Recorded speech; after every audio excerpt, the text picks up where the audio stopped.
ഹിന്ദി മേരാ ദോസ്ത് ചാനലിലേക്ക് എല്ലാ കൂട്ടുകാർക്കും സ്വാഗതം. കഴിഞ്ഞ വീഡിയോയിൽ നമ്മൾ സ്വരാക്ഷരങ്ങളുടെ ആദ്യത്തെ 3 അക്ഷരങ്ങളാണല്ലോ പഠിച്ചത്. ഇന്ന് നമുക്ക് കുറച്ച് അക്ഷരങ്ങൾ കൂടി പഠിക്കാം. ഈ കാണുന്ന അക്ഷരമാണ് ഈ.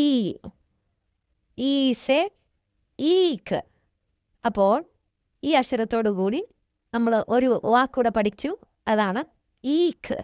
ഈക്ക് എന്ന് വെച്ചാൽ കരിമ്പ് എന്നാണ് അർത്ഥം. അപ്പോൾ നമ്മളിവിടെ പഠിച്ചത് ഈ എന്നുള്ള അക്ഷരമാണ്. അടുത്ത അക്ഷരമാണ് ഉ. ഉ സെ ഉല്ലു. എന്താണ് അക്ഷരം? ഉ. ഉ സെ ഉല്ലു. ഉല്ലു എന്ന വാക്കിൻ്റെ അർത്ഥമാണ് മൂങ്ങ. ഉല്ലു എന്ന വാക്കിൻ്റെ അർത്ഥമാണ് മൂങ്ങ. ഇനി ഇപ്പോഴുള്ള വാക്കാണ് ഊ. ഊ സെ ഊൻ. ഊൻ എന്ന വാക്കിൻ്റെ അർത്ഥം കമ്പിളി നൂൽ എന്നാണ്. അപ്പോൾ നമ്മളിവിടെ പഠിച്ചത് ഏത് അക്ഷരമാണ്?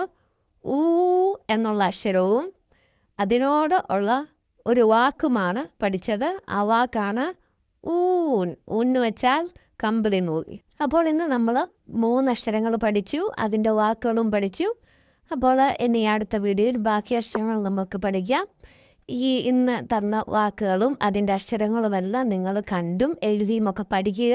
അത് കഴിഞ്ഞിട്ട് നിങ്ങളുടെ അഭിപ്രായങ്ങൾ കമൻറ്റിൽ കൂടി എന്നെ അറിയിക്കണം.